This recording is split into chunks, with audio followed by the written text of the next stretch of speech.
우리가 함께 부활절 예배를 드리게 되어서 감사합니다. 예수 부활은 우리의 부활입니다.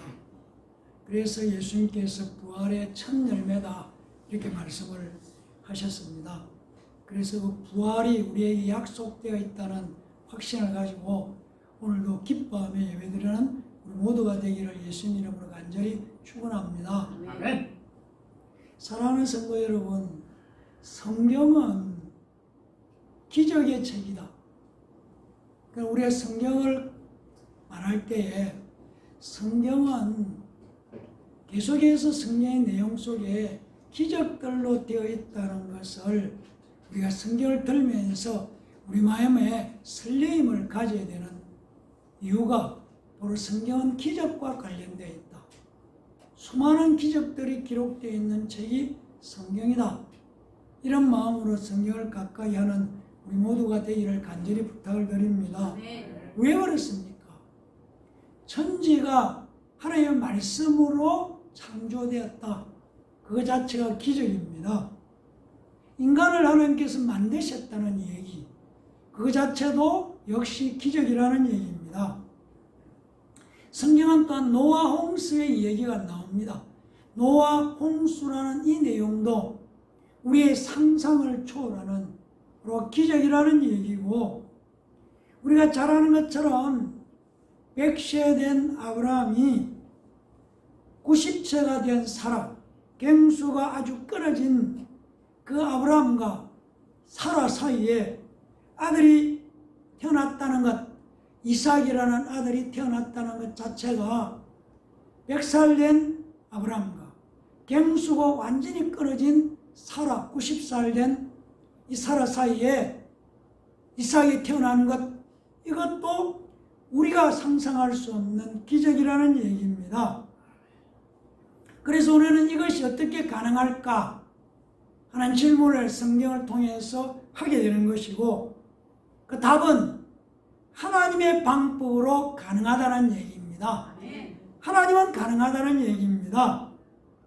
우리가 그 외에 성경을 또 보면은 홍해가 갈라진 사건, 바다가 갈라지는 사건, 그 바다를 육지같이 건넜고, 그리고 이스라엘 백성들은 광야라는 척박한 땅에서 40년 동안 사는데 먹을 것이 없었지만 하나님께서는 만나와 메추라기로 40년을 이스라엘 백성들이 먹고 마시고 살게 해주셨다는 이 말씀 또한 기적이라고 밖에 표현할 수가 없습니다. 그 다음에 요단강이 갈라지는 사건이 또한 성경에 기록되어 있습니다. 어떻게 범람하는 강이 갈라질 수 있는가?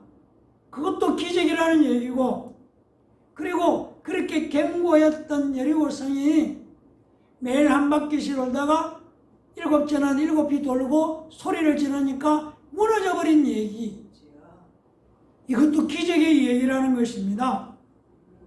이어서 우리는 이런 기록을 보게 됩니다.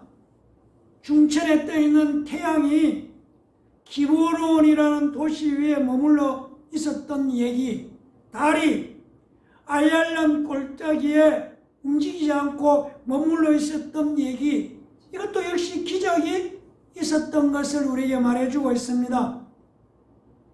우리가 잘 아는 엘리야 선지자가 겉옷을 말아서 요단 강물을 치니까 물이 이리저리로 갈라졌다고 말하고 있습니다. 이 사건 역시 기적이라는 얘기입니다. 바로 이 엘리야가 죽음을 보지 않고 하늘로 들려 올려갔다고 말하고 있는 성경의 내용, 이것도 역시 기적이라는 얘기입니다. 히스기야라는 왕이 죽을 병에 들었는데 하나님 앞에 기도하니까 그 죽을 병에 들은 히스기야가 15년이나 생명을 연장받았다는 얘기가 성경에는 나오고 있습니다.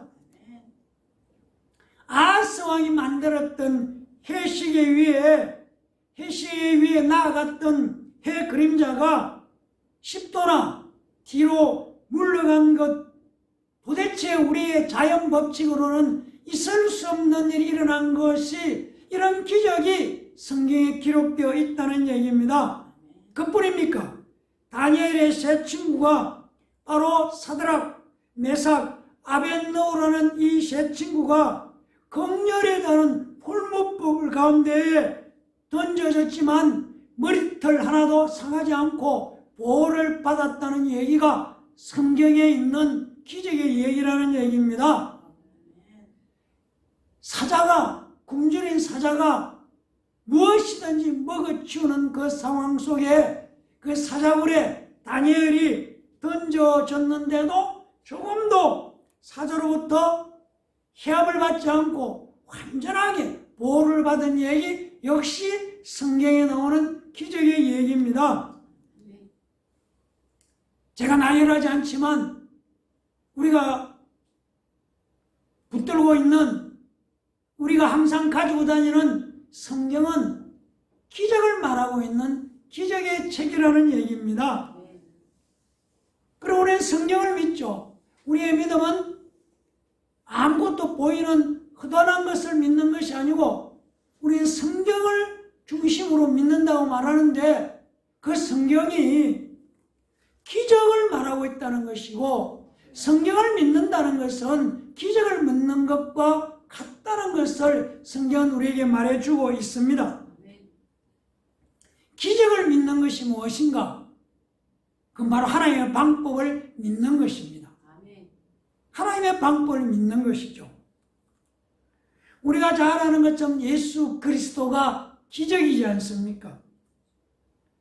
예수님께서 동정녀, 남자를 모르는 여인에게서 태어났다? 그게 기적 아니냐는 얘기입니까? 그게 바로 기적이라는 얘기입니다. 영이신, 눈에 보이지 않는 영이신 하나님이 인간이 되었다? 사람이 되었다? 이게 기적이 아니라면 무엇이 기적이라는 얘기입니다. 하나님이 사람이 되었다? 우리가 똑같이 만져지고 잠자야 하고 피곤하고 땀을 흘릴 수도 있고 물도 먹어야 하는 인간이 되셨다? 그게 성경에 나오는 기적의 얘기 아니냐는 얘기입니다. 우리가 아는 것처럼 마태복음, 마가복음, 누가복음, 요한복음이 말씀하고 있는, 얘기하고 있는 예수님의 탄생, 성탄, 그리고 예수님의 전생애, 공생애, 기원의 생애, 예수님의 전생애가 마태, 마가, 누가, 요한복음에 나오는 모든 사건들이 기적을 얘기하고 있습니다. 예수님을 만지기만 해도 12해 동안 헬루증으로 고생하는 여인이 나아버렸다. 그게 기적인 것이죠. 중풍병자가 그냥 나는 것, 소경이 예수님께서 말씀하시니까 눈을 뜨고 보게 되는 얘기들, 나인성 과부가 장례를 치르러 가다가 예수님이 만지니까 살아난 사건, 그 사건, 그런 사건들로 수없는 기적의 얘기가 마태, 마가, 누가, 요한복음에 기록되어 있는 것, 그러니까 성경은 기적의 책이라는 얘기입니다. 예수님의 전생애가 기적이죠. 우리는 성경을 말하고 있으면서 기적을 바라지 않고 기적의 역사가 일어난다는 기대하는 믿음이 어쩌면 우리에게 없이 성경을 가지고 붙들고 바라보고 있지 않는지를 오늘 한번 다시 돌아볼 필요가 있다는 얘기입니다.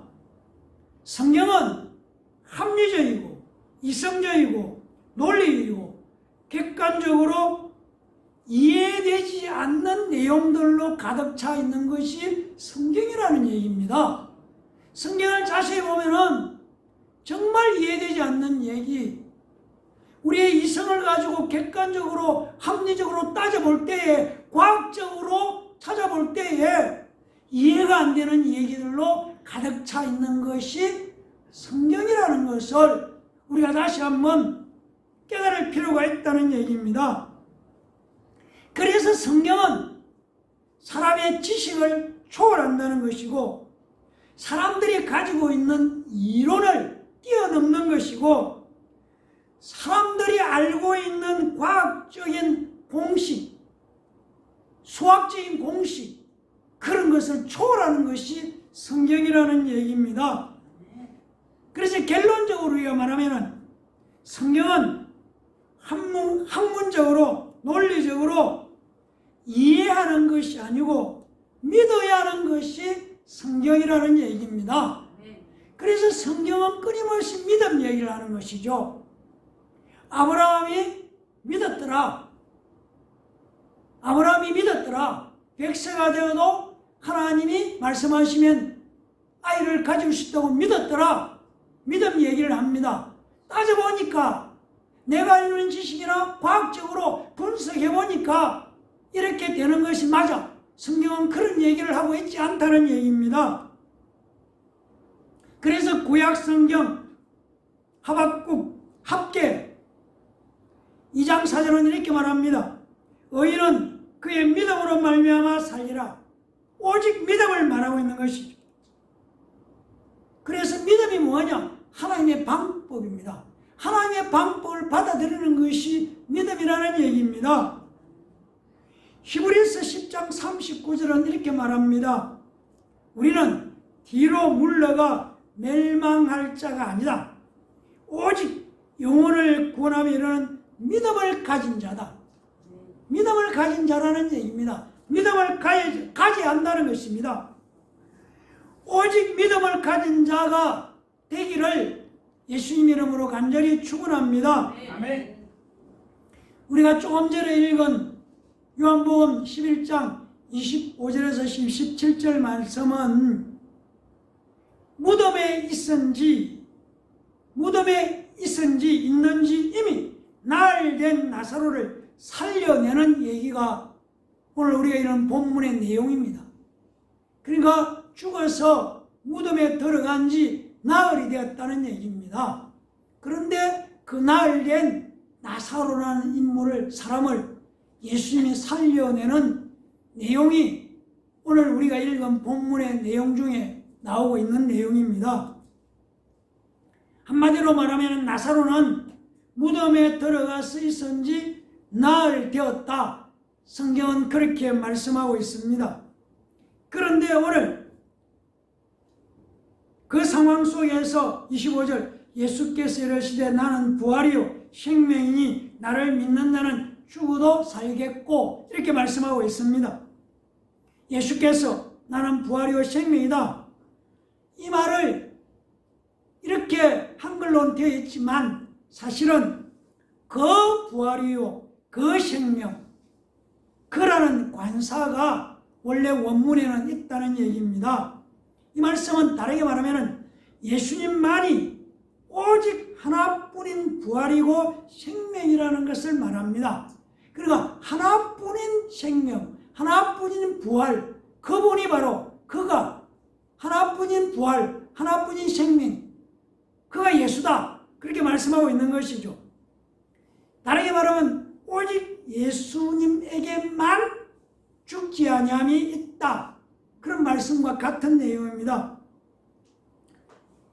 나를 믿는 자는 죽어도 살겠고 오늘 그렇게 말합니다. 무슨 말입니까? 죽을지라도 계속 산다. 그런 의미지 않습니까?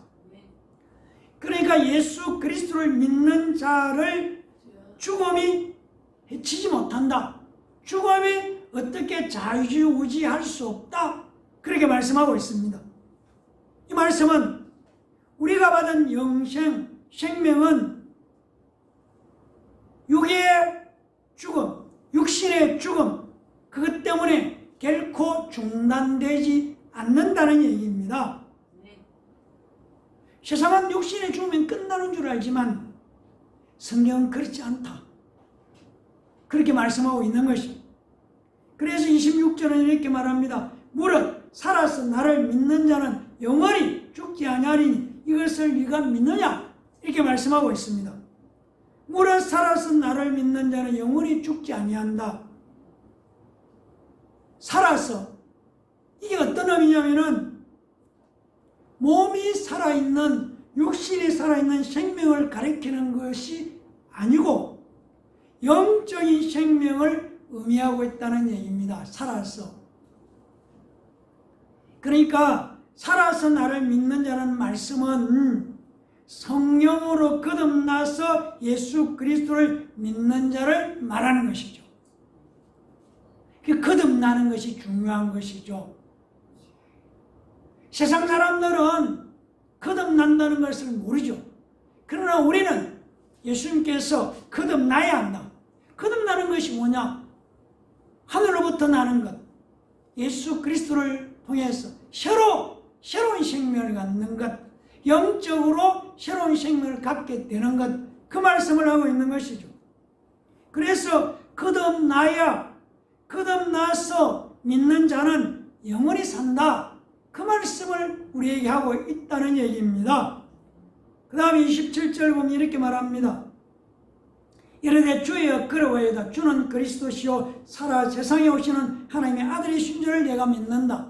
누구 얘기냐면 마르다라는 나사로라는 사람의 동생인 마르다의 얘기입니다. 그러니까 주는 그리스도시요 세상에 오시는 하나님의 아들. 이 말은 예수님을 바로 그리스도 메시아로 믿는 완전한 고백, 하나님의 아들이시라는 것을 믿고 그리스도라는 것을 고백한다.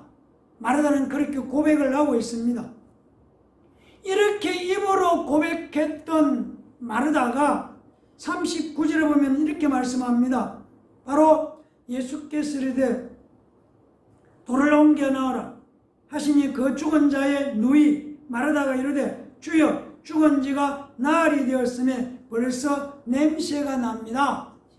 그러니까 주는 그리스도시요 살아계신 하나님의 아들이라는 고백을 했지만 그 예수 그리스도가 죽은 지 나흘 된 나사로를 살려낼 수 있는 분으로는 말하지 못하고 있음을 의심하고 있음을 알 수 있습니다. 바로 죽은 지 나흘 됐다. 무덤 속에 들어간 지 나흘 됐으니까 다시 살아난다는 것은 정말 믿을 수 없다. 그런 것들이 이 마르다 속에 감추어져 있는 것을 보게 되는 것이죠.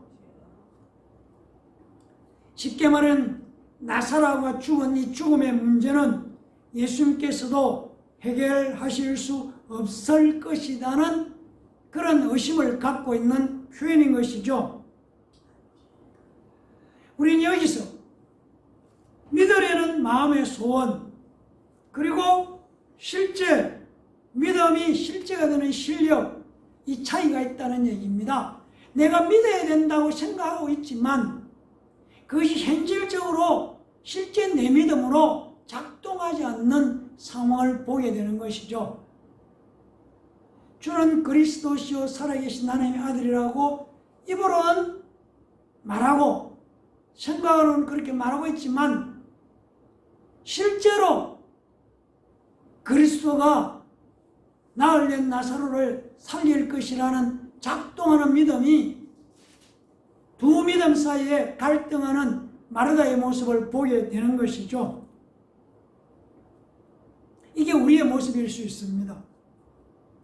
성경의 말씀을 듣고 읽고 볼 때에 아멘으로 입으로는 신하지만 그게 지금 우리의 사는 삶 가운데 지금 현재 여기에 그 사건이 나에게 현실화될 수 있는가 하는 문제 앞에서는 우리가 갈등하는 것이죠. 입으로 믿는다고 하지만 실제 현재화가 되는 문제에서는 이 믿음이 실제가 되지 않고 있는 것, 이 갈등이 어쩌면 예수 믿는 우리가 가지고 있는 갈등일 수 있다는 얘기입니다. 그래서 우리의 믿음의 고백이 실제가 되기 위해서는 우리의 신앙생활 속에서 끊임없는 연단과 훈련이 필요하다는 것을 성경은 이렇게 말씀해 주고 있습니다. 베드로전서 1장 7절을 보면은 너희 믿음의 확실함은 불로 연단하여도 없어질 금보다 더 귀하여 예수 그리스도께 나타나실 때에 칭찬과 영광과 존귀를 얻게 하기 함이라고 말씀하고 있습니다. 여러분, 우리가 아는 것처럼 귀한 보석도 잘 갈아야만 진짜 보석이 될 수 있다는 것이죠. 그러니까 보석을 원석에서 캐냈지만 그걸 잘 갈고 닦아서 진짜 보석답게 만드는 과정이 필요하다는 것이죠. 금강석 한 점을 정제해내는 데는 몇 개월이 걸린다는 얘기를 들은 적이 있습니다. 그래서 신앙생활 속에서 성경에 기록된 이것이 나의 삶 속에서 이루어지기 위해서는 끈기가 필요하고 믿음으로 계속 붙들고 일어난다는 것을 확신하면서 나아가는 끈기가 필요한 것이죠. 그래서 이런 말이 있습니다. 끈기가 재능보다 낫다. 뛰어난 재능보다도 꾸준히 끈기 있게 믿음도 끈기가 필요한 것이죠. 기도도 끈기가 필요하다는 얘기입니다. 요한복음 16장 31절은 이렇게 말합니다. 세상에서는 너희가 환난을 당하나 담대하라. 내가 세상을 이겼다. 이렇게 말씀합니다.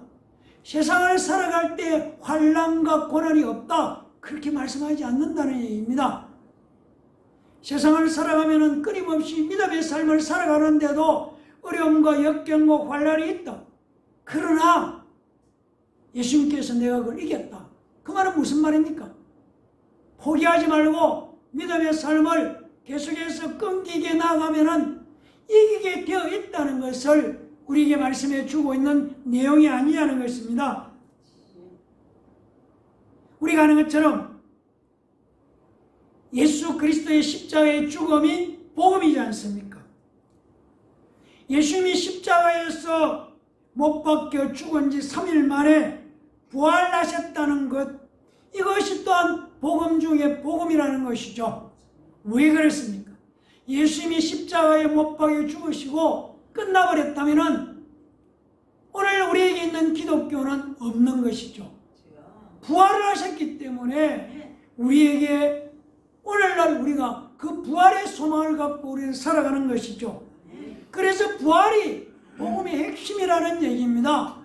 십자가의 죽음이 필요하지만 반드시 부활의 역사가 일어나야 하는 것이 우리가 믿는 기독교의 중요한 부활이 바로 핵심이라는 얘기입니다.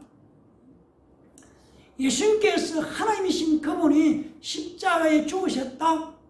그 자체가 기적이지 않습니까? 그리고 그분이 다시 살아나셨다? 그것이 기적 중에 기적을 말하고 있는 것입니다. 사도 바울이 재판장 앞에 섰을 때에 사도 바울이 당당하게 이렇게 말합니다. 사도행전 26장 8절 보면 아그리파 왕 앞에서 당신들은 하나님이 죽은 사람을 살리심을 어찌하여 못 믿을 것으로 여깁니까? 무슨 말입니까? 하나님은 죽은 자를 살리는 것 아무것도 아니라는 얘기를 당당하게 아그리파 왕 앞에서 바울은 말하고 있습니다. 사랑하는 성도 여러분, 우리는 기적을 믿는 사람들입니다. 기적을 믿는 사람이라는 것을 우리가 잊어버리지 않아야 된다는 것이죠. 예수님께서 십자가에 달려서 인간의 죄를 용서하셨다. 그것이 바로 하나님의 방법이고 그 하나님의 방법을 믿는 것이죠. 이해하는 것이 아니라는 얘기입니다. 믿는 것이지. 2000년 전에 이 땅에 오신 예수님이 십자가에서 죽으심으로 말미암아 우리의 죄를 용서하셨다? 논리적으로 이론적으로 그 사건이 어떻게 합리적으로 이해가 되느냐는 것이죠. 그냥 그것은 하나님의 방법이다. 하나님이 그 방법을 사용하셨다. 그리고 우리는 그것을 믿는 것이죠. 그게 믿음이라는 얘기입니다.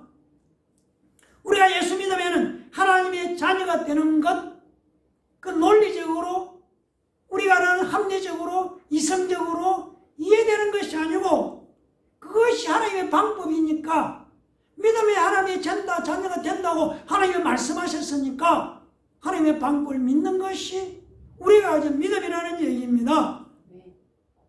우리가 믿는 하나님은 불가능이 없으신 분이시죠. 하나님의 방법 자체가 기적이죠.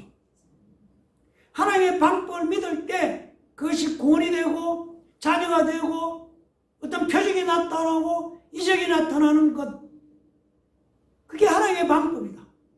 우리는 그걸 믿는 것이죠.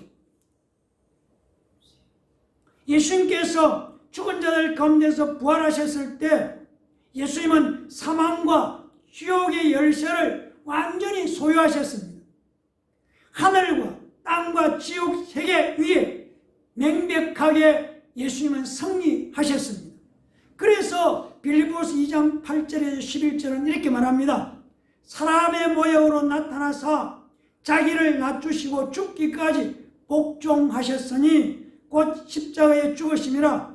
이러므로 하나님이 그를 지극히 높여 모든 이름 위에 뛰어난 이름을 주사 하늘에 있는 자들과 땅에 있는 자들과 땅 아래에 있는 자들 모든 무릎을 예수의 이름에 꿇게 하시고 모든 입으로 예수 그리스도를 주라고 신하여 하나님 아버지께 영광을 돌리게 하셨다. 성경은 그렇게 말합니다. 하나님이셨지만 인간의 몸을 입고 오셔서 아버지 하나님께 순종하셨을 때에 그를 모든 이름 위에 뛰어난 이 세상에 존재하는 이름이 있는 자들은 다 무릎을 꿇고 하늘에 있는 것들도 무릎을 꿇고 땅 속에 있는 것들도 땅 아래에 있는 것들도 무릎을 어디에 예수의 이름 앞에 무릎을 꿇었다고 꿇게 하셨다고 성경은 우리에게 말씀하시는 것이고 우리는 그 사실을 믿는 것이죠. 예수님의 부활은 사도들이 직접 목격한 사실이라고 성경은 우리에게 가르쳐 주고 있습니다. 500여 형제가 일시에 보았다고 말합니다. 우리가 아는 사도 바울도 예수의 부활을 목격자라고 말씀하고 있습니다. 그리고 예수님의 제자들은 예수님의 부활을 증거했고 증거할 때마다 많은 능력과 기적과 표적이 나타났다고 사도행전은 우리에게 말씀해 주고 있습니다. 그러므로 말미암아 오늘날 우리가 믿음의 증거도 예수의 부활이죠. 우리 예수의 부활을 믿는 사람들이죠. 우리는 예수의 부활 때문에 소망을 가진 사람들입니다. 예수님께서는 우리를 위해서 십자가의 죽음을 택하셨고 부활로 승리하셨습니다. 사랑하는 성도 여러분, 예수님은 나는 죽음이요 이렇게 말씀하지 않으셨습니다. 나는 부활이라고 말씀하셨습니다. 그래서 예수 믿는 우리도 부활한다는 얘기입니다. 로마서 8장 11절은 이렇게 말합니다. 예수를 죽은 자 가운데서 살리신 이 영이 너희 안에 거하시면 그리스도 예수를 죽은 자 가운데서 살리신 이가 너희 안에 거하시는 그의 영으로 말미암아 너희 죽을 몸도 살리리라고 말씀합니다. 그래서 바로 영으로 거듭나야 되는 것이죠. 성령이 우리 안에 있는 자는 바로 부활한다는 것을 로마서 8장 11절은 우리에게 말씀해 주고 있습니다. 성령이 내주하는 사람, 그 안에 사람은 예수께서 성령에 의해서 사망을 이기고 살아나신 것처럼 다시 일으킴을 받게 되는 것이죠. 그게 우리에게 일어나는 사건이죠. 이미 우리에게 주어졌다는 얘기입니다. 성도의 죽을 몸이 다시 살아납니다. 그러므로 인생이라는 것은 태어나서 살다 죽음으로 끝나는 것이 아니다. 예수 믿는 우리가 믿는 것이죠. 세상 사람들은 인생은 태어나서 살다가 결국 죽음으로 끝나는 거야 이렇게 말하지만 우리는 당연히 결코 절대로 아니라고 말하는 것이죠. 예수님께서 인간의 몸으로 이 세상에 오셔서 우리 같은 인생을 사시다가 십자가에 죽으셨습니다. 그리고 3일 만에 부활하심으로 부활하신 예수님께서 우리에게 보여주신 것이 인생은 죽음으로 끝나는 것이 아니고 다시 살아난다는 것을 예수님 자신의 삶을 통해서 우리에게 확실하게 보여주셨다는 것입니다. 그래서 예수 믿는 우리의 출생 거듭나는 죽음 다음에 부활, 영생을 바라보는 것이죠. 그래서 우리는 가진 것이 없어도, 부족해도, 많이 배우지 못해도, 세상의 지식에 대해서 사람들이 나를 어떻게 보든지 우리가 당당할 수 있는 것은 부활의 소망이 있다는 얘기입니다. 그래서 우리는 부활의 소망 때문에 기뻐해야 되고 기뻐하며 살아야 하는 것이고, 부활의 소망 때문에 우리 앞에 어떤 어려움이 닥쳐 있어도 낙심하지 않고 당당하게 그 예수로 말미암아, 부활하신 예수로 말미암아 승리의 삶을 살 수 있는 것이기 때문에 우리의 믿음은 부활의 믿음이라는 얘기입니다. 제가 여러분들이 예배드릴 때 처음 시작할 때 고백하는 거기도 예수님 부활하셨기 때문에 나는 부활한다, 그걸 우리의 입으로 신하는 것입니다. 그 일이 일어난다는 것입니다. 그래서 예수님께서 부활하신 사건을, 부활하는 것을 보여주었고 확실하게 증거하셨다는 얘기입니다. 그래서 예수 부활은 나의 부활이라는 것을 오늘 부활절 예배를 드리면서 다시 한번 기억하고, 우리의 믿음은 부활에 대한 확실한 소망과 부활에 대한 확신을 가진 믿음의 사람들로 우리의 삶의 향해서 당당하게 승리하며 살아가기를 예수님 이름으로 간절히 축원합니다. 네. 기도하겠습니다. 감사합니다. 하나님, 나는 부활이요 생명이라고 말씀하신 예수 그리스도, 그리고 그 말씀의 선포처럼 십자가에 죽으시고 장사 지름마 되었다 사흘 만에 부활하심으로 말미암아 부활의 첫 열매가 되셔서 예수 그리스도 안에 있는 우리도, 옛사람은 십자가에 죽고 부활하심으로 말미암아 새로운 피조물로 거듭났음을 고백합니다. 거듭난 우리에게는 부활이 확실하게 약속되어 있고 생명이 영원히 이어지는 영생을 소유하게 되었다는 이 믿음의 고백이 우리의 고백이 되고 우리의 믿음이 되고 우리의 선포가 되도록 축복해 주시옵소서. 아멘. 감사드리며 예수님 이름으로 간절히 기도합니다. 아멘.